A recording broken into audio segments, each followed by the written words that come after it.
ان دونوں نے کہا اے ہمارے رب، ہم نے اپنی جانوں پر ظلم کیا، اور اگر تو نے ہمیں نہ بخشا اور ہم پر رحم نہ کیا تو یقیناً ہم ضرور خسارہ پانے والوں میں سے ہو جائیں گے۔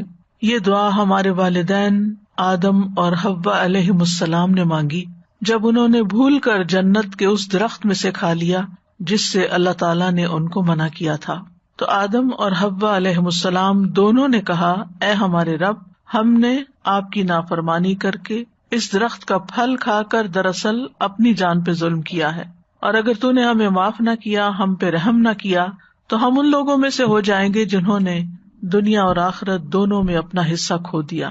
لَنَكُونَنَّ مِنَ الْخَاسِرِينَ، یہ وہی کلمات ہیں جو آدم علیہ السلام نے اپنے رب سے سیکھے، اور پھر ان کے ساتھ ان دونوں نے دعا کی تو اللہ سبحانہ تعالیٰ نے دعا قبول کر لی۔ فَتَلَقَّى آدَمُ مِن رَّبِّهِ كَلِمَاتٍ فَتَابَ عَلَيْهِ إِنَّهُ هُوَ التَّوَّابُ الرَّحِيمُ۔ تو اس میں ایک بہت بڑی ہوپ ہے، ایک امید ہے کہ اگر ان کلمات کے ساتھ آدم اور حوا علیہ السلام کی دعا قبول ہوئی، ان کو اللہ تعالیٰ نے معاف کر دیا، تو انشاءاللہ اللہ سبحانہ تعالیٰ ہمارے گناہوں کو بھی معاف کر دے گا اور ہمیں بھی بخش دے گا۔ تو قالا، دونوں نے کہا ربنا، اے ہمارے رب، ظلمنا انفسنا، ہم نے اپنی جانوں پر ظلم کیا۔ جب انسان اللہ تعالیٰ کی نافرمانی کرتا ہے، اللہ تعالیٰ کے حکم کی مخالفت کرتا ہے، تو اللہ سبحانہ تعالیٰ کو کوئی نقصان نہیں پہنچتا، اس کا کچھ نہیں جاتا، اس کی بادشاہت، اس کی ملکیت، اس کی قدرت سب اپنی جگہ رہتی ہے، اس کو کسی قسم کا کوئی نقصان نہیں پہنچتا۔ نقصان پہنچتا ہے تو خود انسان کو پہنچتا ہے، گناہ کرنے والے کو پہنچتا ہے۔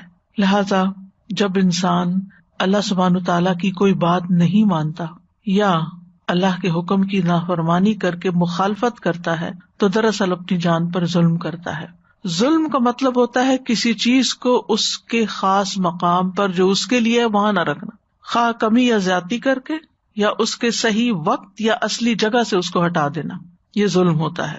تو ایک ظلم انسان اللہ تعالیٰ کے ساتھ کرتا ہے جس کو شرک کہا جاتا ہے، کہ عبودیت یا عبادت کا حق صرف اللہ کا ہے، جب وہ اللہ سے لے کر کسی اور کو دے دیتا ہے، کسی اور کی عبادت میں لگ جاتا ہے، کسی اور کی پوجا پاٹ میں لگ جاتا ہے، تو اللہ کا حق مارتا ہے، یہ بھی ظلم ہے۔ دوسری قسم کا ظلم وہ ہے جو انسان دوسرے انسان پہ کرتا ہے جب اس کو اس کا حق نہیں دیتا۔ پھر اسی طرح تیسری قسم کا ظلم وہ ہے جو انسان خود اپنی ہی جان پہ کرتا ہے، جیسے قرآن مجید میں آتا ہے فَمِنْهُمْ ظَالِمٌ لِنَفْسِهِ، تو ان میں سے کچھ وہ ہیں جو اپنے آپ پر ظلم کرتے ہیں۔ تو انسان جب بھی گناہ کرتا ہے، چاہے وہ اللہ کے حقوق میں سے کسی حق کو نہ دینا ہو، اور سب سے بڑا حق تو اس کو اپنا معبود ماننا ہے، صرف اسی کی عبادت کرنا ہے، یا بندوں کا حق جب نہیں دیتا، یا پھر اپنی خواہشات کے پیچھے چلتا ہے اور کوئی غلط کام کر بیٹھتا ہے، تو یہ ساری ہی ظلم کی قسمیں ہیں، اور اس میں انسان پر لازم ہو جاتا ہے کہ انسان غلطی کے بارے میں سوچے، اس کا اعتراف کرے، اس کو مان لے، اور پھر اللہ تعالیٰ سے بخشش کی دعا کرے۔ اسی طرح ہم دیکھتے ہیں کہ اللہ تعالیٰ نے کچھ حدود قائم کی ہیں، تلک حدود اللہ قرآن میں آتا ہے، یہ اللہ کی حد ہے، فلا تعتدوها، ان کو کراس نہیں کرو، ان سے آگے نہیں بڑھو۔ تو کسی بھی حد سے تجاوز کرنا یہ بھی ظلم کہلاتا ہے۔ اسی طرح کبیرہ گناہ ہو یا صغیرہ، سب ظلم میں شامل ہوتے ہیں۔ اور جب انسان ظلم کر بیٹھتا ہے، یعنی دوسرے لفظوں میں گناہ کر بیٹھتا ہے، تو پھر اس کے نقصانات کا سلسلہ شروع ہو جاتا ہے۔ قرآن مجید میں اللہ تعالیٰ فرماتے ہیں واللہ لا یہدی القوم الظالمین، اللہ ظالم لوگوں کو ہدایت نہیں دیتا، یعنی وہ اللہ کی ہدایت سے محروم ہو جاتے ہیں، وہ اللہ کی محبت سے محروم ہو جاتے ہیں۔ واللہ لا یحب الظالمین، وہ کامیابی سے محروم ہو جاتے ہیں۔ انہ لا یفلح الظالمون، یقیناً ظالم فلاح نہیں پا سکتے۔ ظالموں سے اللہ کا کوئی وعدہ نہیں کہ وہ انہیں بخشے گا یا نہیں۔ لا ینال عہد الظالمین۔ تو ظلم جو ہے، یا دوسرے لفظوں میں گناہ جو ہے، یہ دراصل انسان کو خود ہی نقصان دیتا ہے۔ اس لیے جتنا جلد ہو انسان اپنے آپ کو اللہ سے توبہ کر کے اصلاح کی طرف لے جائے۔ اسی دعا میں آ گیا تھا وَإِن لَّمْ تَغْفِرْ لَنَا وَتَرْحَمْنَا، اگر تو نے ہمیں بخشا نہیں اور ہم پہ رحم نہیں فرمایا، لَنَكُونَنَّ مِنَ الْخَاسِرِينَ، یعنی اگر تو نے ہمارے پچھلے گناہ معاف نہ کیے اور تو نے ہماری اس توبہ کو قبول کر کے ہم پہ رحم نہ فرمایا، ہماری اس تکلیف کو دور نہ کیا، یعنی مغفرت یعنی ہمارے گناہ کو معاف کر کے ہماری اس گلٹ اور جو اندر ایک تکلیف ہوتی ہے اس کو دور نہ کیا، اور رحمت کا مطلب ہے ہم پر خیر و برکت نازل نہ کی تو ہم خسارے میں پڑ جائیں گے. یہاں آپ دیکھیں مغفرت پہلے اور رحمت بعد میں. رحمت اس پہ آتی ہے جس کی بخشش ہو جائے. تو خاسرین وہ ہوتے ہیں جو دنیا میں بھی طرح طرح کے نقصان اٹھاتے ہیں اور آخرت میں بھی. لیکن اللہ تعالیٰ نے جب آدم علیہ السلام کی توبہ قبول کر لی تو اللہ تعالیٰ نے ان کو پھر چن لیا. ثم اجتباہ ربہ فتاب علیہ وہدی، پھر اس کے رب نے اسے چن لیا، اس پر مہربان ہوا اور اس کی رہنمائی کی. تو اس سے یہ پتہ چلتا ہے کہ گناہ اندھیرے ہیں، ظلم اندھیرا ہے، اور اس اندھیرے میں انسان کو پھر سیدھی راہ نہیں ملتی. انسان کو یہ پتہ نہیں چلتا کہ اس کو کس طرف جانا چاہیے، کیونکہ وہ گناہ کی آندھیوں میں گم ہو جاتا ہے. تو اس لیے پھر انسان ایسے کام نہیں کر پاتا کہ جو اس کی کامیابی کا ذریعہ بنے. تو اس آیت سے یہ پتہ چلتا ہے کہ گناہ کا اعتراف اور استغفار کرنا توبہ کی شرائط میں شامل ہے. یعنی پہلے آپ اقرار کریں کہ ہاں آپ نے غلطی کی ہے. پھر یہ کہ گناہوں کی نحوست بھی ہوتی ہے. گناہ ہی ابلیس کو اللہ کی رحمت سے دور کرنے کا سبب بنا اور آدم علیہ السلام کو جنت سے نکالنے کا سبب بنا. عام طور پر گناہوں کی تقسیم کی جاتی کبیرہ اور صغیرہ، لیکن ہیں دونوں ہی اللہ کی نافرمانی کے کام. کوئی چھوٹا ہے کوئی بڑا ہے. چھوٹے گناہ بھی قابل مواخذہ ہوتے ہیں اور چھوٹے گناہ مل کے جمع ہو کے بہت بڑے بھی بن جاتے ہیں. پھر اس آیت سے یہ بھی پتہ چلتا ہے کہ اللہ سچے لوگوں کی توبہ قبول کرتا ہے، جو توبہ کرنے میں جلدی کرتے ہیں اور اپنی غلطی کا اعتراف کر لیتے ہیں. جیسے ہم دیکھتے ہیں یونس علیہ السلام جب مچھلی کے پیٹ میں گئے تو انہوں نے یہ نہیں کہا کہ میں تو ایک نبی تھا اور میں تو اتنے نیک کام کر رہا تھا، پھر میرے ساتھ یہ کیوں ہو گیا. عام طور پر اگر ہم میں سے کسی پر کوئی مشکل آئے تو ہم اپنی صرف نیکیاں یاد کرتے ہیں کہ میں تو اتنی نمازیں بھی پڑھتا تھا، نفل بھی پڑھتا تھا، صدقہ خیرات بھی کرتا تھا، یہ بھی پھر میرے ساتھ ایسا کیوں ہوا، اور ہم اپنی غلطیاں بھول جاتے ہیں. جبکہ اللہ کے نبی یونس علیہ السلام کا اسوہ حسنہ ہمیں کیا بتاتا ہے کہ وہاں پہنچ کر انہوں نے اپنی سابقہ نیکیوں کو یاد نہیں کیا بلکہ اپنی غلطی کا اعتراف کیا کہ غلطی تو میری اپنی ہے، جس کی وجہ سے میں یہاں پہنچا ہوں، جس کی وجہ سے میرے ساتھ یہ ہوا ہے. اور یہ بھی اللہ تعالیٰ کی بہت بڑی رحمت ہوتی ہے کہ کسی انسان کو یہ توفیق مل جائے مصیبت آنے کے بعد کہ وہ اپنی غلطیوں، اپنے گناہوں کو یاد کر لے اور پھر ان پر توبہ کرے اور ان پہ معافی مانگے. اور بعض اوقات تو امتحان بھی اللہ کی محبت کا نتیجہ ہوتا ہے. یعنی اللہ سبحانہ تعالیٰ بندے کو طرح طرح سے ہدایت دیتا ہے کہ وہ سیدھے راستے پہ آئے، لیکن وہ آگے دیتا نہیں. پھر اللہ تعالیٰ اس کو کسی نہ کسی طرح آزماتا ہے کہ شاید اب یہ پلٹ ہے، شاید اب یہ میری طرف رجوع کر لے. ایک مشکل میں نہیں کرتا، دوسری ڈال دیتا ہے، دوسری سے نکلتے تیسری میں ڈال دیتا ہے تاکہ یہ اللہ کی طرف پلٹے. تو کچھ لوگ تو سنبھل جاتے ہیں، پلٹ آتے ہیں، اور کچھ لوگ اور زیادہ بگڑ جاتے ہیں. ہم نے کیا ہی کیا ہے، دوسروں کو بلیم کرتے رہتے ہیں کہ ان کی وجہ سے یہ ہوا میرے ساتھ. میں تو لوگوں کو سمجھا رہا تھا، قوم ہی نہیں مان رہی تھی، اس لیے میں نکل آیا. وہ جسٹیفائی کرتے تو کر لیتے، لیکن اس کا فائدہ کیا ہوتا؟ وہ تو اللہ تعالیٰ کو قبول نہیں تھی، کیونکہ اللہ کا حکم نہیں آیا تھا کہ آپ اس بستی کو چھوڑیں. لہٰذا انہوں نے کیا کیا؟ لا الہ الا انت سبحانک، اللہ تو پاک ہے، تیری کوئی غلطی نہیں، تو ہر عیب سے پاک ہے، غلطی تو میری تھی. انی کنت من الظالمین، میں نے غلط کیا تھا تو مجھے معاف کر دے. تو اللہ سبحانہ تعالیٰ نے ان کی دعا قبول کر لی. اس آیت سے بھی یہ بات پتہ چلتی ہے کہ آدم اور حوا نے بھی اعتراف کیا، اور اس آیت سے بھی یہ بات پتہ چلتی ہے. اور اسی طرح اور پیغمبروں کی دعاؤں میں بھی آتا ہے. تو اللہ کے نیک بندے وہ ہوتے ہیں جو اپنی نیکیوں سے زیادہ اپنے گناہوں کی طرف نظر رکھتے ہیں، اور نیکیوں کا پرچار کرنے کی بجائے اور ان کے اوپر تکبر کرنے کی بجائے وہ اپنے گناہوں کے بارے میں سوچ کے پشیمان ہوتے ہیں اور اللہ سبحانہ تعالیٰ کی طرف رجوع کرتے ہیں. اور توبہ اور استغفار کرنا بذات خود ایک بہت بڑی نیکی ہے، اور کسی کو اس کی توفیق ہو جانا اللہ تعالیٰ کی بہت بڑی رحمت ہے کہ کوئی ریئلائز کر لے اور اس کو توفیق مل جائے اور پھر وہ اللہ کا بن جائے. آپ دیکھیں کہ ابلیس نے اللہ کی نافرمانی جان بوجھ کے کی، لیکن جب اس سے باز پرس ہوئی کہ تم نے ایسا کیوں کیا تو اس نے اعتراف کی بجائے تکبر کیا اور اکڑ بیٹھا. آدم علیہ السلام سے بھول ہوئی تھی، جان کے نہیں انہوں نے کیا، بھول گئے تھے، لیکن جب انہیں پتا چلا کہ اللہ تعالیٰ ناراض ہے تو انہوں نے اپنی غلطی کا اعتراف کر لیا. ابلیس نے اپنی غلطی اور اپنی گمراہی اور نافرمانی کی ذمہ داری اللہ پہ ڈال دی. آدم علیہ السلام نے وہ ذمہ داری قبول کر لی کہ آئی واز رانگ. نتیجہ کیا نکلا؟ ابلیس ہمیشہ کے لیے ملعون قرار پایا، جبکہ آدم علیہ السلام چن لیے گئے، بارگاہ الہی میں مقرب ہو گئے، نبوت عطا ہوئی. تو ابلیس کو اس کی خود پسندی نے تباہ کیا اور آدم علیہ السلام کو ان کے اعتراف گناہ نے کامیاب کر دیا، کیونکہ اس نے کہا تھا نا انا خیر منہ، اور انہوں نے کہا تھا کہ ربنا ظلمنا انفسنا. تو ہم میں سے ہر وہ شخص جو توبہ کر کے اپنے گناہوں کا اعتراف کرتا ہے وہ دراصل آدم علیہ السلام کی مشابہت اختیار کرتا ہے، اور جو اپنے گناہ پہ اڑا رہتا ہے اور تقدیر کا بہانہ بنا لیتا ہے تو وہ ابلیس کی مشابہت اختیار کرتا ہے. تو آدم علیہ السلام کو ان کی کسی فضیلت نے فائدہ نہیں دیا تھا کہ اللہ نے ان کو اپنے ہاتھ سے بنایا.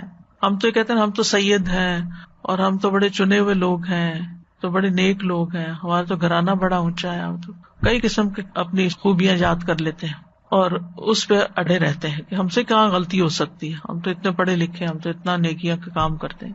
لیکن آدم علیہ السلام نے ایسی کسی چیز کو اپنے لیے عذر نہیں بنایا کہ اللہ نے مجھے تو اپنے ہاتھ سے پیدا کیا تھا اور فرشتوں سے سجدہ کروایا تھا اور پھر جنت میں بسایا تھا.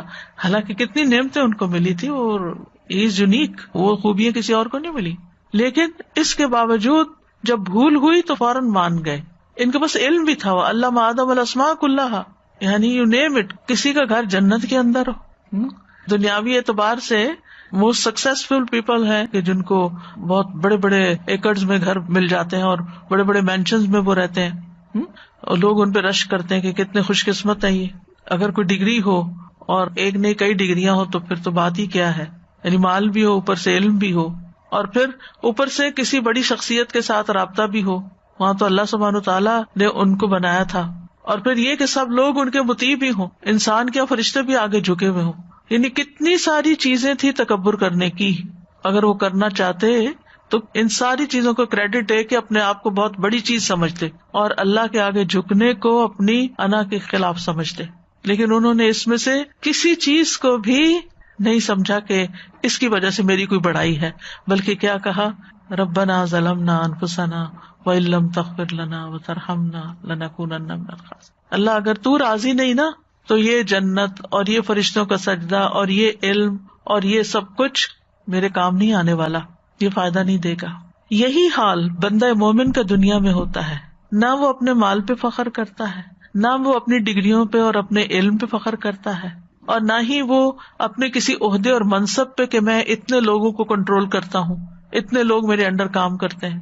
یہ بھی لوگوں کے لیے ایک بڑی فخر کی بات ہوتی ہے نا. لوگ بعض اوقات اپنا تعارف کراتے ہیں نا کہ میری یہ کمپنی ہے اور اتنے لوگ میرے پاس کام کرتے ہیں، تو ایک فخر کی بات ہو جاتی ہے نا. تو وہ تو فرشتے ان کے آگے جھکے تھے، وہ کہہ سکتے تھے میں تو وہ ہوں جس کے آگے فرشتے جھک چکے ہیں، لیکن نہیں. یہی انسان کی انسانیت ہے، یہی اصل میں اللہ کے ساتھ فرما برداری اور اللہ تعالیٰ کے ساتھ ایک تعلق ہے کہ انسان سب کچھ ہوتے ہوئے بھی اللہ کے آگے جھکنے والا ہو اور اپنی غلطیوں کو دیکھنے والا ہو، اپنی غلطیوں کا اعتراف کرنے والا ہو کہ میں کچھ نہیں ہوں. اور یہ بھی آپ دیکھیے کہ دنیا میں ہمیں کتنی بھی عزت اور کتنا بھی شرف مل چکا ہو، لیکن اگر اللہ راضی نہیں اور اللہ کی نافرمانیاں کر کے گئے تو کوئی ٹھکانہ نہیں، کسی نے کام نہیں آنا، کوئی فائدہ نہیں دے گا. پھر لا ملجا ولا منجا منک الا الیک، تجھ سے بھاگ کے تو نہ کوئی ٹھکانہ ہے اور نہ کوئی پناہ گاہ مگر تیری طرف، پناہ تیرے ہی پاس ہے. تو انہوں نے رب کی تعظیم بجا لاتے ہوئے ادب کے ساتھ معاملہ کیا، اور یہی ہم سب پر لازم ہے کہ رب کی تعظیم کریں. اور یہ جو ہم اس عشرے میں ہر وقت اللہ اکبر اللہ اکبر اللہ اکبر پکار رہے ہیں، اس کا مقصد یہی. مجھے تو اس دفعہ اس کا مطلب بھی کچھ اور طرح سمجھ آیا کہ اللہ سبحانہ تعالیٰ ان 10 دنوں میں ہمیں پوری طرح ٹریننگ دے رہے ہیں.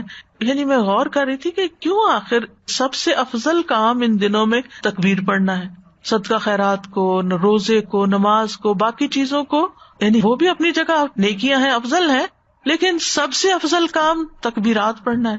تو جب ہم شعور کے ساتھ اللہ کو بڑا مان لیتے ہیں تو پھر آپ دیکھیے 10 دن ہم پکارتے رہے اللہ سب سے بڑا، اللہ سب سے بڑا، اللہ سب سے بڑا، تو پھر کیسے ہو سکتا ہے ہم اللہ کا حکم نہ مانیں؟ پھر کیسے ہو سکتا ہے ہم اللہ تعالیٰ کا ادب نہ کریں؟ پھر کیسے ہو سکتا ہے ہم اللہ کے آگے نہ جھکیں؟ پھر کیسے ہو سکتا ہے کہ خالصتاً اللہ ہی کی رضا کے لیے کوئی کام نہ کریں؟ کیونکہ ہمیں بڑوں کے سامنے بڑا بننے کی اور ان کی نظروں میں بڑا بننے کی خواہش ہوتی ہے نا، کہ کوئی بڑا ہمیں اکنالج کرے. آپ دیکھیں چھوٹے چھوٹے بچے بھی ہوتے ہیں نا، تو جب کوئی ان سے بات کرتے پہلے اپنے ماں باپ کو دیکھتے ہیں نا کہ وہ راضی ہیں کہ میں اس سے بات کروں یا میں یہ کام کر لوں. تو اسی طرح جو انسانوں کا غلام ہوتا ہے وہ صرف انسانوں کی طرف دیکھتا ہے، میرے ماں باپ خوش ہیں میں یہ کام کر لوں، کوئی نہیں دیکھتا اللہ خوش ہے یا نہیں. عام طور پہ لوگ صرف اپنے سے اوپر جو بڑا ہے اس کو دیکھ لیں گے. استاد خوش ہے، پیر خوش ہے، بزرگ میرا خوش ہے، فلاں خوش ہے، اگر وہ خوش ہے تو بس ٹھیک ہے، یہی میری جنت ہے. اور بعض اوقات لوگ اپنے ماں باپ کو خوش کرنے کے لیے اپنی بیوی پہ ظلم ڈھا رہے ہوتے ہیں. وہ کہتے ہیں یہی ہماری جنت ہے ماں باپ، یہ اگر ہم سے خوش ہے ہماری مرضی جس کے چاہے حقوق مار لیں. تو یہ جو غلطیوں کو نہ جاننا، نہ پہچاننا، نہ ان پہ معافی مانگنا، نہ ان سے نکلنا، یہ ایک اپنی جان پہ ظلم ڈھانا ہے. تو کسی انسان کو اس بات کی توفیق مل جائے کہ وہ اپنی غلطی دیکھ سکے اور اس پر شرمندہ ہو جائے اور پھر اللہ کے آگے جھک جائے، اللہ کو اپنا رب مان لے اور پھر اپنی حالت کو پیش کرے، ظلمنا انفسنا، اللہ جان پہ ظلم ہو گیا، ہم نے غلطی کر لی ہے، اور پھر اپنے معاملے کو اللہ کے سپرد کر دے، وَإِن لَّمْ تَغْفِرْ لَنَا وَتَرْحَمْنَا، اور پھر امید رکھے کہ اللہ ہمیں معاف کر دے گا، اور اگر نہ کیا تو پھر تو کوئی نجات کی جگہ ہی نہیں، لَنَكُونَنَّ مِنَ الْخَاسِرِينَ. تو اس لیے یہ دعا بہت کچھ سکھاتی ہے ہمیں. یعنی آدم اور حوا نے جو پہلی دعا کی ہے، انسانیت نے جو پہلی دعا کی، وہ اپنی غلطیوں کے اعتراف کی، کیونکہ جب بخشش ہو جاتی ہے نا تو باقی دعائیں قبول ہو جاتی ہیں. کیونکہ اگر ہمارے اوپر گناہوں کے ڈھیر ہیں اور ہم کہتے ہیں یا اللہ میں رزق دے، روزی دے، اولاد دے، فلاں دے، فلاں دے، تو ابھی تو آپ کا دروازہ ہی نہیں کھلا، تو آپ باقی چیزیں کہاں سے لیں گے؟ تو سب سے پہلے تو استغفار کر کے، اپنی غلطیاں مان کے، توبہ کر کے اپنے بوجھ ہٹائیں اور اپنی راہیں آسان کریں، اور پھر اللہ کا قرب ملے گا اور پھر رحمت اور بخشش آئے گی. اے میرے رب، بلا شبہ میں نے اپنے آپ پر ظلم کیا، لہٰذا مجھے معاف فرما دے. یہ دعا موسیٰ علیہ السلام نے اس وقت مانگی جب ان سے بغیر ارادے کے ایک انسان قتل ہو گیا تھا، بغیر ارادے کے. آدم علیہ السلام نے بھی گناہ کا ارادہ نہیں کیا تھا، اور یہاں موسیٰ علیہ السلام نے بھی جان بوجھ کے غلطی نہیں کی تھی، لیکن بہرحال قتل تو قتل تھا نا، قتل ہو گیا، ایک جان چلی گئی، تو انہوں نے اپنی غلطی کا اعتراف کر لیا، پھر اللہ سے اپنے گناہ کی معافی مانگ لی. قال رب انی ظلمت نفسی فاغفر لی فغفر له انہ هو الغفور الرحیم. اے میرے رب، بلا شبہ میں نے اپنے آپ پر ظلم کیا ہے، لہٰذا مجھے معاف کر دے. چنانچہ اللہ نے اسے معاف کر دیا، بلا شبہ وہ بڑا بخشنے والا، رحم کرنے والا ہے. فغفر له انہ هو الغفور الرحیم. اس سے یہ پتہ چلتا ہے کہ انسان ہے، چاہے نبی بن جائے، کوئی ولی ہو، بزرگ ہو، کوئی دین میں، نیکیوں میں، عبادت میں بہت آگے نکلا ہوا انسان ہو. کیونکہ ہم کیا سوچتے ہیں، اس انسان سے نہیں غلطی ہو سکتی، یہ تو بہت نیک ہے، یہ تو دوسروں کو سکھاتا ہے، اور یہ تو اتنا عالم ہے، اور یہ تو فلاں ہے، یہ بھلا کیسے غلطی کر سکتا؟ نہیں، انسان ہے، انسان کو انسان ہی سمجھے، اور کسی سے بھی غلطی ہو سکتی. ضروری نہیں کہ وہ ارادتاً کرے، وہ اچانک بھی ہو سکتی ہے. لیکن غلطی کے بعد پھر وہ کرتا کیا ہے، اس کا رسپانس کیا ہے، یہ دیکھنے کی چیز ہے. تو گناہ کے بعد ندامت اور شرمندگی اور اعتراف، یہ اللہ تعالیٰ کو محبوب ہے. اور یہ کیفیات اسی شخص میں آتی ہیں جو گناہ کے انجام سے ڈرتا ہے، کہ اگر میں نے توبہ نہ کی اور میں اس سے نہ نکلا تو پھر نتیجہ کیا نکلے گا، مجھے اس کے لیے تیار ہونا چاہیے. تو عقل مند انسان وہ ہوتا ہے جو کسی بھی گناہ کے نتیجے کو دیکھتا ہے، وہ گناہ کو نہیں دیکھتا بڑا ہے کہ چھوٹا. کیونکہ کچھ لوگ تو اسی چکر میں رہتے ہیں، یہ کبیرہ گناہ ہے یا صغیرہ گناہ ہے. تو بات کبیرہ صغیرہ کی نہیں ہے، بات ہے رول توڑنے کی. تو غلطی کے بعد، گناہ کے بعد ندامت کا اظہار کرنا چاہیے، اور اپنے گناہ کو بڑا خیال کر کے انجام سے ڈرنا چاہیے، اور اپنے ظلم کے ذکر کو وسیلہ بنانا چاہیے کہ رب میں نے واقعی ظلم کیا ہے اپنے آپ پر، تو آپ اس کو معاف کر دیں. تو معافی مانگنے سے پہلے ظلم کا اعتراف کرنا جو ہے، غلطی کو ماننے کی بات کرنا، اپنی زبان سے اقرار کرنا کہ اللہ میرے سے غلطی ہوئی ہے. اچھا، بعض لوگ صرف کہہ دیتے نا سوری، ٹھیک ہے سوری بھی ہے، لیکن اس کی سوری واقعی پھر سوری ہوتی ہے جو کہتے ہیں کہ آئی واز رانگ. لیکن یہ جملہ بولنا بہت مشکل کام. خالی سوری لفظ کہہ دینا پھر آسان ہوتا ہے، لیکن یہ اعتراف کرنا کہ آئی واز رانگ، یہ بہت بڑے دل کی بات ہوتی ہے. اور یہاں بخشش ہوئی بھی اس وجہ سے کہ زبان سے بولا گیا کہ ظلمت نفسی انی کنت من الظالمین، ربنا ظلمنا انفسنا. اور پھر یہ کہ گناہ ہونے کے فوراً بعد توبہ کرنا، اس کو ڈیلے نہیں کرنا، پرولونگ نہیں کرنا. کیوں؟ اس لیے کہ گناہوں کے اپنے نقصان ہوتے ہیں. بہت سی چیزیں ایسی ہوتی ہیں نا کہ اگر آپ ان کا بر وقت علاج نہ کریں، مثلا کچھ بیماریاں ایسی ہوتی ہیں آپ ان کا بر وقت علاج نہ کریں تو بڑھ جاتی، مثلا کینسر. اگر آپ علاج نہیں کریں تو وہ گریڈ 1 سے 2 میں، 2 سے 3، 3 سے 4 میں جائے گا اور ہلاکت کا سبب بنے گا. تو اس کو جتنا جلدی پکڑ لیا جائے اور جتنا جلدی اس کا علاج ہو جائے اتنا ہی اچھا ہے. اسی طرح کچھ اور بیماریاں بھی ہو سکتی ہیں، یعنی جسمانی بیماریاں، اسی طرح اخلاقی بیماریاں. اگر انسان ان سے توبہ نہیں کرتا تو وہ بڑی ہوتی جاتی.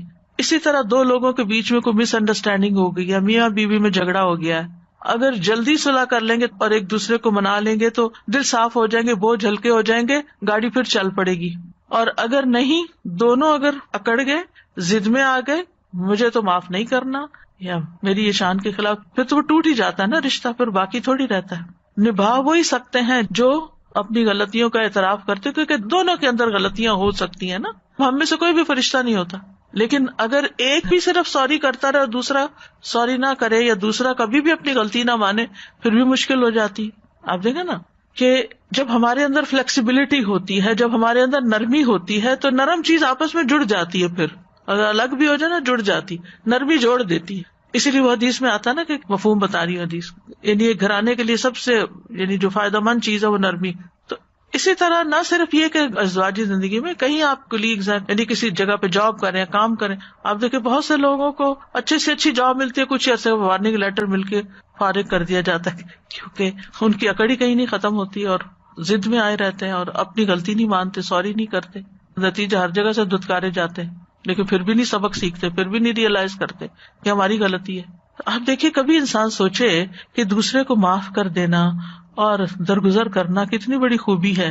اللہ سبحانہ تعالیٰ کی صفت ہے العفو، اور اللہ تعالیٰ معاف کرنے کو پسند کرتا ہے. اور اللہ سے بڑا کون ہے؟ اللہ سے بڑا تو کوئی نہیں نا. جب اللہ سبحانہ تعالیٰ معاف کر دیتا ہے تو ہمیں بھی معافی مانگتے ہوئے کیا کرنا چاہیے؟ اللہم انک عفو تحب العفو فاعف عنی. لیکن اللہ سے معافی مانگتے ہوئے پہلے ہمیں دوسروں کو معاف کرنا چاہیے. تو گناہوں کے اپنے نقصان ہوتے ہیں، ان میں سے سب سے بڑا نقصان کیا ہے کہ دل مردہ ہو جاتا ہے، دل مردہ ہو جاتا ہے. حدیث میں آتا ہے بے شک جب کسی مومن سے کوئی گناہ سرزد ہوتا ہے تو اس کے دل پہ ایک سیاہ دھبا پڑ جاتا ہے. اگر وہ توبہ کرے اور گناہ سے باز آ جائے اور استغفار کر لے تو اس کا دل چمکا دیا جاتا ہے. ورنہ جتنے گناہ بڑھتے جاتے ہیں اتنے ہی سیاہ دھبے بڑھتے جاتے ہیں، حتیٰ کہ اس کے دل پہ وہ زنگ چھا جاتا ہے جس کا ذکر اللہ تعالیٰ قرآن مجید میں یوں کرتے ہیں، کلا بل ران علی قلوبہم ما کانوا یکسبون، کہ ان کے دلوں پر اپنی کمائیوں کی وجہ سے زنگ لگ گیا ہے. پھر اسی طرح دل اندھا ہو جاتا ہے. اسی آیت کے بارے میں ایک قول یہ ہے کہ حسن بصری کہتے ہیں کہ گناہ پہ گناہ کرنا حتیٰ کہ وہ دل کو اندھا کر دے، انسان کو پھر کچھ سمجھ نہیں آتا، نظر نہیں آتا. گناہوں کی وجہ سے انسان علم سے محروم ہو جاتا ہے. ابن القیم کہتے ہیں کہ علم روشنی اور نور ہے جو اللہ دل میں ڈالتا ہے، لیکن گناہوں سے یہ روشنی بجھ جاتی ہے، انسان سے اچھے برے کی تمیز ختم ہو جاتی ہے. امام شافعی جب امام مالک کے سامنے حصول علم کے لیے بیٹھے اور ان کے سامنے پڑھنے لگے، یہ آپ کو معلوم ہوگا کہ امام مالک کی تدریس کا طریقہ بہت انوکھا تھا، ویری یونیک. وہ خود نہیں سکھاتے تھے کسی کو، خود نہیں پڑھتے تھے، وہ طالب علم سے حدیث پڑھواتے تھے، اور اس کو عرض کہتے ہیں حدیث کی اصطلاح میں. اسی لیے ان سے جب حدیث روایت ہوتی ہے تو اخبرنا کا لفظ آتا ہے. حدثنا ہوتا ہے جب کوئی حدیث ہمیں بیان کرتا ہے، جیسے میں آپ کو حدیث پڑھ کے سنا رہی ہوں تو آپ کہہ سکتے ہیں کہ ہمیں انہوں نے یہ حدیث بیان کی. لیکن اگر میں بیان نہ کروں اور آپ مجھے حدیث سنائے اور میں کہوں آپ نے ٹھیک پڑھی ہے تو اس کو روایت کرتے ہوئے کہیں گے اخبرنا، ہمیں خبر دی. تو امام شافعی نے جب امام مالک کے سامنے احادیث پڑھی تو امام مالک کو ان کی ذہانت، فطانت، فہم و فراست بہت پسند آئی. کہنے لگے مجھے نظر آ رہا ہے کہ اللہ نے تمہارے دل پر نور ڈال دیا ہے، لہٰذا اس نور کو اپنے گناہوں سے مت بجھانا، یعنی کوئی ایسا کام نہ کرنا کہ تم سے یہ نعمت چھن جائے. پھر اسی طرح جب انسان گناہ کرتا ہے تو بندے اور رب کا تعلق کمزور ہو جاتا ہے، دل میں ایک وحشت پیدا ہو جاتی ہے، اور یہ ایسی وحشت ہوتی ہے کہ انسان کو دنیا بھر کی نعمتیں بھی مل جائیں تو دل کی وحشت نہیں جاتی، دل کے اندر سکون نہیں آتا. لیکن اس وحشت کو صرف وہی سمجھتا ہے جس کا دل بیدار ہوتا ہے، جس کا دل جاگ رہا ہوتا ہے. زندہ انسان کو ذرا سی بھی چوٹ لگے، کانٹا بھی چبھ جائے تو اس کو پتا چل جاتا ہے کہ یہ تو کچھ ہو گیا میرے ساتھ. تو وحشت کے گڑھے سے نکلنے کے لیے گناہوں کو چھوڑنا بہت ضروری ہے. پھر اسی طرح نیک لوگوں اور خیر کی مجالس سے دوری آنے لگتی ہے. جب انسان گناہوں کے کام کرنے لگتا ہے تو نیکی کی مجلسیں اچھی نہیں لگتی، پھر وہاں دل نہیں لگتا اس کا اور ان سے دور ہوتا چلا جاتا ہے، اور خیر اور بھلائی اور نیکی سے فائدہ نہیں اٹھا سکتا. اور رحمانی گروہ سے دور ہو جاتا ہے، شیطانی گروہ کے قریب ہو جاتا ہے. پھر اسی طرح گناہوں کی وجہ سے انسان کے معاملات بگڑ جاتے ہیں، کوئی چیز ٹھیک نہیں رہتی. ابن القیم کہتے ہیں گناہوں کا ایک اثر یہ بھی ہے کہ گناہگار کے معاملات میں طرح طرح کی مشکلات اور دشواریاں پیدا ہو جاتی ہیں. جس کا وہ عزم اور ارادہ کرتا ہے اسے اس کا دروازہ بند نظر آتا ہے اور وہ اسے سخت دشوار پاتا ہے. یعنی جس کام میں بھی ہاتھ ڈالتا ہے رکاوٹیں ہی رکاوٹیں ہوتی ہیں. اور آپ نے کئی بار لوگوں کو یہ شکایت کرتے ہوئے سنا ہوگا کہ میں جس بھی کام میں ہاتھ ڈالتا ہوں آگے کوئی نہ کوئی رکاوٹ آ جاتی ہے. اچھا وہاں بھی آپ دیکھیں کہ عمومی طور پر لوگ اپنی غلطی کو نہیں سوچتے کہ ہم نے تو نہیں کسی کے کام میں رکاوٹ ڈالی, ہم نے تو نہیں کسی کی لگ پلنگ کی ہوئی, ہم نے تو نہیں کسی اور کا گھر توڑا ہوا. اپنی کوئی غلطی یاد نہیں کریں گے. کیا کہیں گے؟ یہ فلاں نے نظر لگا دی, فلاں نے جادو کر دیا, یہ فلاں کے حسد کی وجہ سے یہ ہو گیا. پھر سارا بلیم دوسروں پر, اپنی غلطی کو نہیں دیکھنا. کتنے لوگ ہیں جو لا الہ الا انت سبحانک انی کنت من الظالمین کہہ کے اپنے ظلم کو اپنے اندر محسوس کریں کہ میں نے یہ بھی غلطی کی ہوئی ہے, میں یہ بھی کی, یہ بھی پتہ نہیں کون سی غلطی آگے آئی ہوئی ہے. لوگ دوسروں کے لیے پڑھتے ہیں 1000 تم پڑھ دو, 1000 فلاں پڑھ دے, وہ فلاں پڑھ دے. تو یہی میں ہمیشہ کہتی ہوں کہ آپ کسی کے بہاف پہ کہہ رہے ہیں, مسئلہ اس کا ہے اور آپ کہہ رہے ہیں میں ظالم ہوں. ٹھیک ہے, ہم میں سے ہر شخص ظالم ہے کسی نہ کسی درجے میں, لیکن کسی کے بہاف پہ کیسے پڑھ سکتے ہیں؟ تو جب سوچے سمجھے بغیر انسان پڑھتا ہے تو پھر اس کا کیا فائدہ ہو سکتا ہے؟ ریسنٹلی میری ایک فرینڈ ہے بچپن کی, ان کے ساتھ میرا کافی باتیں شاتیں شروع ہوئی. تو وہ وڈو ہوئی, انہوں نے اپنی بیٹی کی شادی کی. بہت میں نے سمجھایا کہ آپ اپنی لمٹس میں ہی کریں, لیکن پھر بھی انہوں نے اتنا قرضہ اٹھا لیا اس شو شاہ میں اور سب دکھاوے میں اور سب کچھ. اور جیسے ہی شادی ختم ہوئی ساتھ ہی بیٹے سے نا کوئی ایکسیڈنٹ ہو گیا اتنا خوفناک کہ بندہ مر گیا. اب وہ بار بار اب جو نیک بندہ ملتا ہے اس کو کہتی میرے بیٹے کے لیے دعا کریں, وہ لوگ معاف کر دیں, وہ معاف کر دیں. اور پھر پتہ نہیں میرے سے بات کرتے کرتے اس کو ایک دم احساس ہوا کہ میں نے بہت دکھاوا کر دیا, تو یہ تو نہیں ہوا کہ بھئی یہ مجھے اس کی سزا ملی. میں نے کہا اللہ نے آپ کو خود ہی سجا دیا, اب آپ استغفار کریں. تو یہ ہوتا ہے کہ ہمیں خود کو احساس نہیں ہوتا, جب آپ کسی سے بات کرتے ہیں تو کئی دفعہ آپ کی وہ بات اللہ تعالیٰ سجا بھی دیتا ہے. وہ لیئرز آ جاتی ہیں نا اوپر, وہ ہٹتی ہیں تو پھر انسان کو آئینہ نظر آتا ہے. پھر یہ کہ ابن القیم کہتے ہیں کہ عمر, رزق اور عبادت کی برکت چھن جاتی ہے. کہ گناہوں کی ایک سزا یہ بھی ہے کہ عمر, رزق, علم, عمل, اطاعت, عبادت کی برکتیں چھن جاتی ہیں. دین و دنیا کی خیر و برکت گناہگار سے سلب کر لی جاتی ہے. نافرمان بندے کو آپ سب سے زیادہ خیر و برکت سے خالی پائیں گے. نہ اس کی عمر میں برکت ہوگی, نہ اس کے دین و دنیا کے کسی کام میں, کسی کام کا نہیں. کیونکہ اللہ تعالیٰ کا وعدہ ہے وَلَوْ أَنَّ أَهْلَ الْقُرَىٰ آمَنُوا وَاتَّقَوْا لَفَتَحْنَا عَلَيْهِمْ بَرَكَاتٍ مِّنَ السَّمَاءِ وَالْأَرْضِ وَلَٰكِن كَذَّبُوا فَأَخَذْنَاهُمْ بِمَا كَانُوا يَكْسِبُونَ. اور اگر ان بستیوں کے رہنے والے ایمان لاتے اور پرہیزگاری اختیار کرتے تو ہم ان پر آسمان و زمین کی برکتوں کے دروازے کھول دیتے, لیکن انہوں نے جھٹلایا تو ہم نے انہیں اس کی وجہ سے پکڑ لیا جو وہ کمائی کرتے تھے. اس سے یہ پتہ چلتا ہے کہ جب بہت سارے لوگ کسی بستی میں ایسے ہوں تو پھر ساری بستی کی شامت آ جاتی ہے. آپ دیکھیں کہ اس وقت کورونا کے بعد جو دنیا بھر کے حالات ہوئے ہیں, یعنی ہر سیکٹر متاثر ہو رہا ہے. سب ان مشکلات کی, اکنامک کرائسس کی, پتہ نہیں کون کون سی فلاسفیاں بیان کر کے کہاں کہاں کے ریزنز بتا رہے ہیں, لیکن کوئی یہ نہیں کہتا کہ ہماری بھی کوئی غلطیاں ہیں, یا ہم نے جو اسراف اتنا شروع کر دیا ہے, جو ریسورسز کو اتنا ضائع کرنا شروع کر دیا ہے, اور جو غلط جگہ پر اسپینڈنگ شروع کر دی ہے جہاں نہیں کرنی چاہیے, اور اس کے علاوہ بھی اللہ کی نافرمانیوں کے بے شمار کام شروع کر دیے. ان میں سے کسی چیز کی اصلاح تو کریں. کہیں تو ہم اپنی غلطیوں کو دیکھیں کہ ہم نے کہاں غلطی کی ہے کہ جس کی وجہ سے یہ ساری صورت ہے. زمین بھی وہی, آسمان بھی وہی, پھر کیوں قلت ہو رہی ہے؟ کہیں تو غلطی ہے نا. اس طرف کوئی جاتا ہی نہیں, سوچتا ہی نہیں, ایک دوسرے کو بلیم کرتے رہتے ہیں, فلاں کرپٹ ہے, فلاں چور ہے, فلاں ایسا ہے, فلاں ویسا ہے. ہم اگر ساری زندگی یہی کرتے رہے کہ دوسروں کی غلطیوں کو ہی اچھالتے رہے اور اپنی کسی غلطی کو نہ دیکھا اور اپنی اصلاح نہ کی, تو کبھی بھی حالات نہیں بدل سکتے ہمارے ہاتھوں. اللہ تعالیٰ فرماتے ہیں وَأَن لَوِ اسْتَقَامُوا عَلَى الطَّرِيقَةِ لَأَسْقَيْنَاهُم مَّاءً غَدَقًا. اور اگر یہ لوگ سیدھے رستے پر قائم رہتے تو ہم انہیں ضرور بہت وافر پانی پلاتے. پانی سے مراد دنیا کی نعمتیں اور ساری رونقیں, ہم ان کو نعمتیں عطا کرتے. پھر کیونکہ گناہوں کے ارتکاب سے بندے کی روزی بھی کم ہو جاتی ہے, رزق روزی کم ہو جاتی ہے, عمر بھی کم ہو جاتی ہے. ابن القیم کہتے ہیں کہ گناہوں کی ایک تاثیر یہ ہے کہ گناہ عمر کو تباہ کر دیتے ہیں. عمر کی ساری برکتیں بندے سے چھن جاتی ہیں. یعنی جس طرح نیکی عمر کو بڑھاتی ہے, اسی طرح فسق و فجور کم کرتا ہے. اس کا کیا مطلب ہے؟ یعنی یہ بھی ہو سکتا ہے جیسے رسول اللہ صلی اللہ علیہ وسلم نے فرمایا عمر میں اضافہ صرف نیکی ہی کرتی. یعنی آپ نیکی کرو اپنی ذات میں یا کسی انسان کے ساتھ بھلا کرو تو اس سے عمر میں برکت ہو جائے گی. یعنی چاہے آپ 50 سال جیے, 60-70 سال جیے, لیکن اس میں آپ بہت اچھے اچھے کام کر جائیں گے. یعنی آپ اپنی آخرت کی اچھی تیاری کر جائیں گے. برکت کا مطلب ہوتا ہے چھوٹی چیز میں بڑا فائدہ. پھر اسی طرح ذلت اور صغار مسلط ہو جاتی ہے. سلمان تمیمی کہتے ہیں کہ ایک آدمی تنہائی میں اللہ کی نافرمانی کرتا ہے، اکیلے وہ گناہ کرتا ہے، جب وہ صبح کرتا ہے تو اس پر نافرمانی کی ذلت چھائی ہوئی ہوتی ہے. حسن بصری کہا کرتے تھے اگرچہ گھوڑے ان کو شاہانہ چال سے لے جا رہے ہوں اور خچر ان کو بگا رہے ہوں، نافرمانی کی ذلت ان کی گردنوں سے چپکی رہتی ہے. اللہ نے اس بات کے علاوہ کا انکار کر دیا کہ وہ ان کو ذلیل کرے جو اس کی نافرمانی کرتے ہیں. یعنی چاہے دنیاوی شان و شوکت ان کے پاس بہت ہوتی، اندر کا سکون نہیں ہوتا. جو اللہ کی اطاعت کرتا ہے اللہ اس کا ولی بن جاتا ہے. اللہ ولی الذین آمنوا یخرجہم من الظلمات الی النور.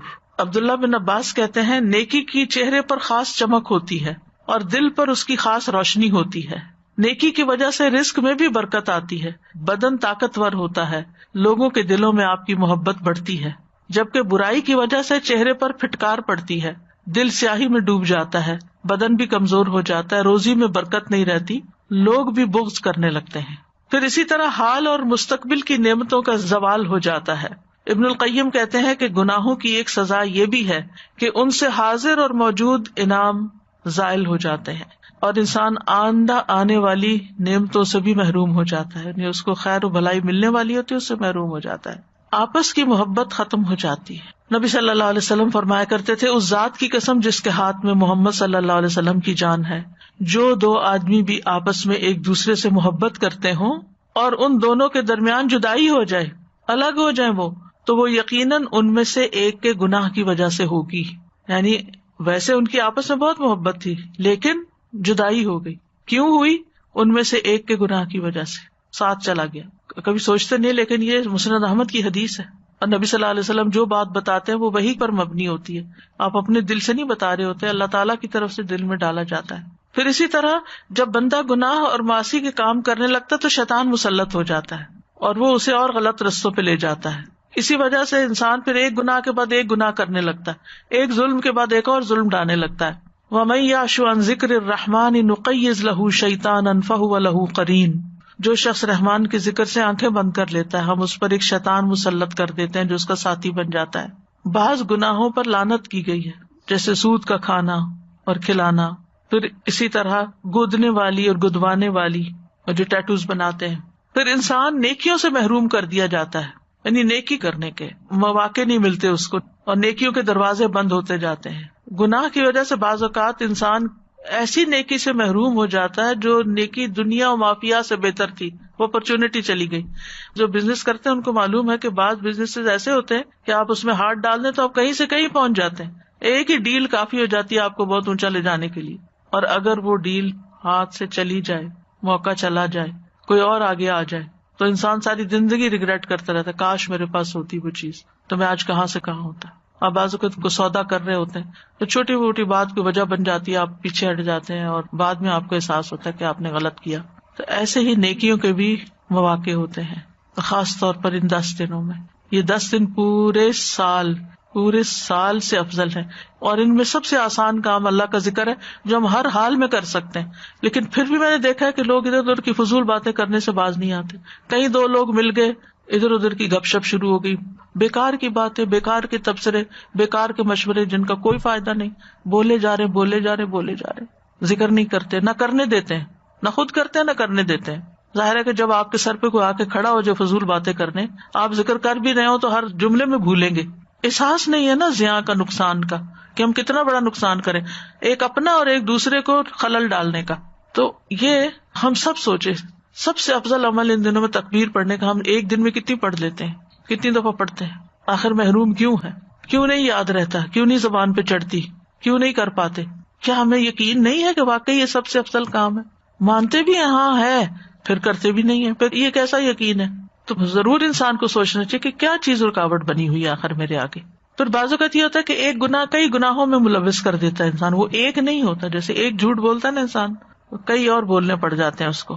پھر توبہ کا ارادہ کمزور ہوتا ہے ایسے بندے کا، یعنی گناہوں کی کثرت کی وجہ سے وہ کہتا ہے توبہ کس لیے کرنی ہے، میں تو اتنا گناہگار ہوں اور میرا نہیں خیال میں ان سے نکل سکتا ہوں اور یہ چھوڑنا سب کچھ مشکل ہے، لہذا توبہ بھی نہیں کرتا.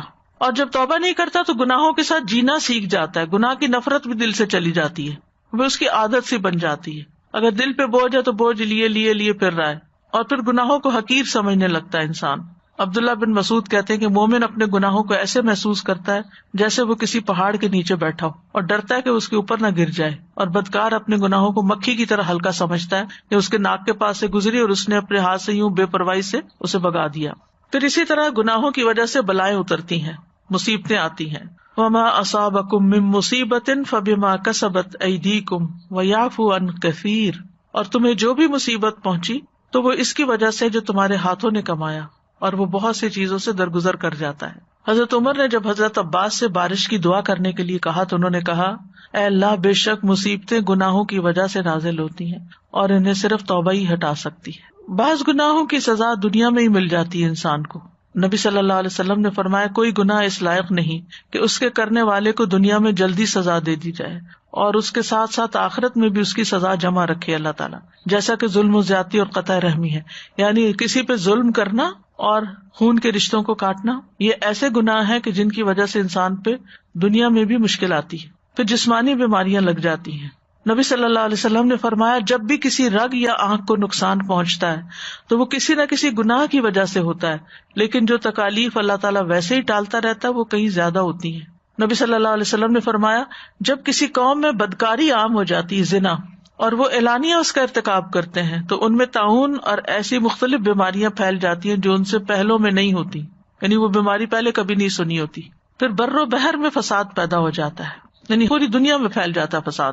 عمومی طور پر عذاب آتا ہے، قوموں کی ہلاکت کا سبب بنتا ہے، باقی مخلوق پر بھی گناہوں کے اثرات پڑتے ہیں. ابو ہریرہ کہتے ہیں، ظالم کے ظلم کی وجہ سے چڑیاں اپنے گھونسلوں میں مر جاتی ہیں، ایک بارش نہیں ہوتی، پھر ان کو فوڈ نہیں ملتی، ختم ہو جاتی ہیں. مجاہد کہتے ہیں، قحط سالی میں جانور اور چوپائے ظالم انسانوں پہ لعنت بھیجتے ہیں جن کی وجہ سے برسات رک گئی. یعنی جب قحط پڑتا ہے اور جانور مر جاتے ہیں، آپ نے کئی دفعہ دیکھا ہوگا ڈراؤٹ کی وجہ سے کس طرح جانور مرے پڑے ہوتے ہیں، وہ انسانوں پہ لعنت بھیج رہے ہوتے ہیں. کوسٹل ایریا نا سارا، through out coastal area 4 cities میں پوری کوسٹ میں مرے ہوئے برڈ فلو ہے، اور وہاں پہ ان آئیلینڈس پہ ٹورزم اتنا زیادہ تھا کہ کوئی حد نہ ہو. اب دے کانٹ گو دیر، پورا وہ بےچارے لاشیں اٹھا رہے ہیں ان کے برڈز کی. اللہ تعالیٰ رحم فرمائے. چڑیاں اپنے گھونسلوں میں مر جاتی ہیں. اکرمہ کہتے ہیں، زمین کے جانور، کیڑے مکوڑے، چھپکلیاں اور بچھو تک چلا اٹھتے ہیں کہ بنی آدم کے گناہوں کی وجہ سے ہم پر برسات رک گئی ہے. تو صرف گناہگار کو اس کے گناہوں کی سزا نہیں ملتی بلکہ بے گناہوں پر بھی وہ منتقل ہو جاتی ہے. اسی لیے امر بالمعروف اور نہی عن المنکر کرنا چاہیے کہ دوسروں کو روکنا چاہیے جو غلط کام کر رہا ہو. اور ایسے لوگ جب مرتے ہیں تو سب آرام پا جاتے ہیں. رسول اللہ صلی اللہ علیہ وسلم نے فرمایا، یعنی فاجر بندہ جو ہوتا ہے اس کے مرنے پر بندے، شہر، درخت، چوپائے سب آرام پاتے ہیں. اور اگر انسان توبہ کیے بغیر مرتا ہے تو قیامت کے دن انسان پر گناہوں کا بوجھ ہوگا. اور قیامت کے دن جب سورج صرف 1 میل کی مسافت کے برابر قریب آ جائے گا اور اس کی گرمی میں اتنا اضافہ ہو جائے گا کہ دماغ ہانڈیوں کی طرح ابلنے لگیں گے تو لوگ اپنے اپنے گناہوں کے اعتبار سے پسینے میں ڈوبے ہوئے ہوں گے. یعنی جتنے جس کے گناہ ہوں گے اتنا اس کا پسینہ ہوگا، کسی کا ٹخنوں تک، کسی کا پنڈلی تک، کسی کا جسم کے درمیان تک، کسی کے منہ میں پسینے کی لگام ہوگی. پھر اسی طرح بعض گناہ نیکیوں کو ضائع کر دیتے ہیں، جیسے حقوق العباد میں اگر کسی پہ ظلم ڈھایا تھا. اب سوال یہ پیدا ہوتا ہے کہ کرنا کیا چاہیے. گناہوں پر توبہ کرنی چاہیے، انشاءاللہ کل کا لیکچر اس سے متعلق ہوگا. اور اس کے ساتھ ساتھ استغفار کرنی چاہیے، اللہ سے بخشش مانگنی چاہیے کہ یا اللہ تو ہمیں بخش دے. استغفار کرنے سے بخشش مل جاتی ہے، اللہ تعالیٰ راضی ہو جاتے ہیں. ابو ہریرہ کہتے ہیں، رسول اللہ صلی اللہ علیہ وسلم نے فرمایا، ہمارا رب تبارک و تعالیٰ ہر رات کو اس وقت آسمان دنیا پہ آتا ہے جب رات کا آخری تہائی حصہ رہ جاتا ہے. وہ کہتا ہے، کوئی ہے جو مجھ سے دعا کرے تو میں اس کی دعا قبول کروں، کوئی ہے جو مجھ سے مانگے تو میں اسے دوں، کوئی ہے جو مجھ سے بخشش طلب کرے یعنی استغفار کرے تو میں اس کو بخش دوں. سورۃ النساء میں آتا ہے، وَمَن يَعْمَلْ سُوءًا أَوْ يَظْلِمْ نَفْسَهُ ثُمَّ يَسْتَغْفِرِ اللَّهَ يَجِدِ اللَّهَ غَفُورًا رَحِيمًا. اور جو شخص کوئی برا کام کر بیٹھے یا خود پہ ظلم کر لے پھر اللہ سے بخشش طلب کرے تو وہ اللہ کو بہت بخشنے والا، خوب رحم کرنے والا پائے گا. یعنی اللہ سبحانہ تعالیٰ اس کو معاف فرما دے گا. لہٰذا ہمیں استغفار کرتے رہنا چاہیے، کیونکہ اللہ کے سوا ہے کون جو بخش دے. فاستغفروا لذنوبہم ومن یغفر الذنوب الا اللہ. اللہ کے سوا کوئی گناہوں کو نہیں معاف کر سکتا، اور توبہ سے گناہ مٹ جاتے ہیں. جیسے التائب من الذنب کمن لا ذنب لہ، گویا اس نے کوئی گناہ کیا ہی نہیں.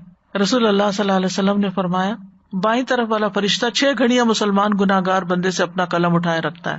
اگر وہ شرمندہ ہو اور توبہ کر لے تو قلم رکھ دیتا ہے, لکھتا ہی نہیں, ورنہ ایک گناہ لکھ دیتا ہے. 6 گھڑیاں, یہ نہیں پتا چلتا کہ گھنٹے ہیں یا منٹ ہیں یا جتنے, لیکن چلے منٹ بھی ہو تو یا گھنٹے ہو تو, یا منٹ ہوں گے یا گھنٹے ہوں گے.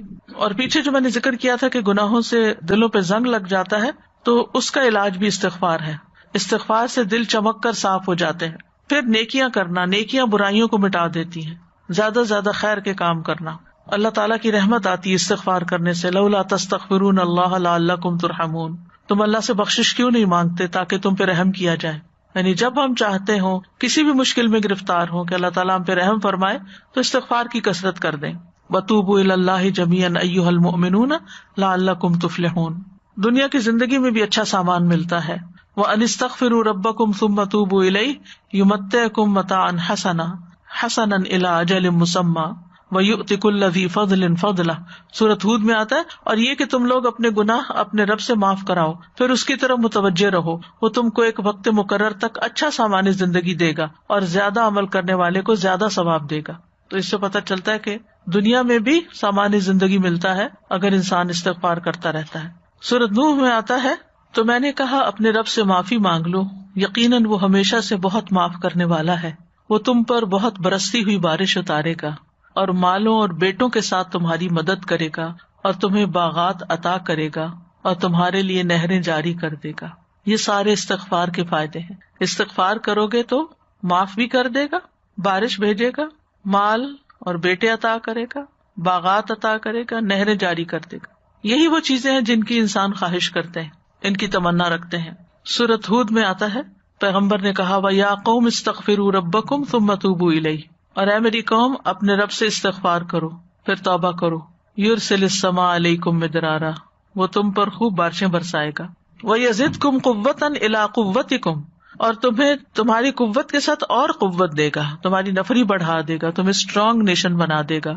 ولا تتولوا مجرمین, اور مجرم بنتے ہوئے منہ نہ موڑو. اسی طرح بیماریوں کا علاج بھی ہے. قتادہ کہتے ہیں یہ قرآن تمہیں تمہاری بیماری اور علاج بتاتا ہے. گناہ تمہاری بیماری ہے اور استغفار ان کا علاج ہے. پھر سینے کی گھٹن اور تنگی دور ہوتی ہے, دل کو تندرستی اور سلامتی ملتی ہے.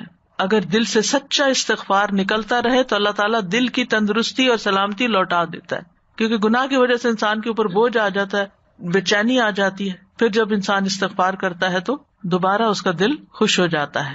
ابن تیمیہ کہتے ہیں استغفار انسان کو ناپسندیدہ کاموں سے ہٹا کر پسندیدہ افعال کی طرف لے جاتا ہے, ناقص عمل کی بجائے کامل عمل پر لگا دیتا ہے, ادنا مقام سے اٹھا کر اعلیٰ اور اکمل مقام تک پہنچا دیتا ہے. یہ استغفار کے فائدے ہیں. اللہ کا عذاب نہیں آتا. وما کان اللہ لیعذبہم وانت فیہم وما کان اللہ معذبہم وہم یستغفرون, کہ جب تک لوگ استغفار کرتے رہیں گے اللہ ان کو عذاب نہیں دے گا. نبی صلی اللہ علیہ وسلم نے فرمایا, مسند احمد کی روایت ہے, کہ انسان جب تک اللہ عز و جل سے استغفار کرتا ہے اس وقت تک اللہ عز و جل کے عذاب سے محفوظ رہتا ہے. پھر اسی طرح نامہ اعمال جب انسان کو ملے گا تو وہ خوش ہو جائے گا. رسول اللہ صلی اللہ علیہ وسلم نے فرمایا, جو یہ بات پسند کرتا ہے کہ اس کا نامہ اعمال اسے خوش کر دے تو وہ کثرت سے استغفار کیا کرے, یعنی اس نامہ اعمال میں خوب خوب استغفار بھر دے. نبی صلی اللہ علیہ وسلم نے یہ بھی فرمایا, مبارک ہو اس کو جو اپنے نامہ اعمال میں کثرت سے استغفار پائے, اور پھر اللہ کی طرف توبہ کرنا جنتوں میں داخل کرنے کا سبب ہے. اب کرنے کے کام کیا ہیں کہ ہم سب انسان ہیں, خطا کار ہیں, ہم سے غلطیاں ہوتی ہیں, ہم جانے انجانے غلطیاں کر جاتے ہیں, ہم غلطیاں کر کے بھول جاتے ہیں. بعض اوقات غلطی کر کے ہمیں احساس بھی نہیں ہوتا کہ ہم نے غلط کیا جب تک کوئی یاد نہ کرائے. تو ایسے میں انسان سب سے زیادہ استغفار کا محتاج ہے. انسان کو استغفار کرتے رہنا چاہیے.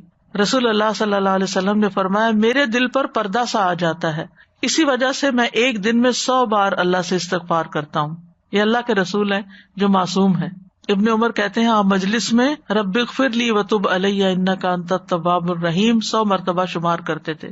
پھر یہ ہے کہ انسان جب استغفار کرے تو پورے یقین کے ساتھ کرے کہ اللہ تعالیٰ معاف کرے گا. یہ نہیں سوچنا چاہیے پتہ نہیں مجھے تو معاف کرے گا یا نہیں کرے گا, نہیں, پورے یقین کے ساتھ پورے عزم سے دعا کرے. اللہ تعالیٰ کے اوپر کوئی چیز بڑی نہیں کہ وہ عطا نہ کر سکے, وہ سب کچھ دے سکتا ہے, معافی بھی دے سکتا ہے. پھر یہ کہ جیسے ہی گناہ ہو جائے فوراً توبہ کی جائے اور سچی توبہ کی جائے, توبۃ نصوحا, اور سچی توبہ کا مطلب یہ کہ انسان پھر وہ گناہ دوبارہ نہ کرے، لیکن انسان ہونے کے ناطے اگر پھر ہو جائے تو پھر توبہ کرے، شرمندہ ہو کر واپس اللہ کی طرف آئے، دور نہ جائے، اپنے گناہوں پر نادم ہو، انسانوں کے حق میں گناہ کیا تو ان سے معافی مانگ لے، گناہوں سے ڈرتے رہنا چاہیے، کسی بھی اسٹیٹ پر آپ پہنچ جائیں نیکی کی پھر بھی ڈریں۔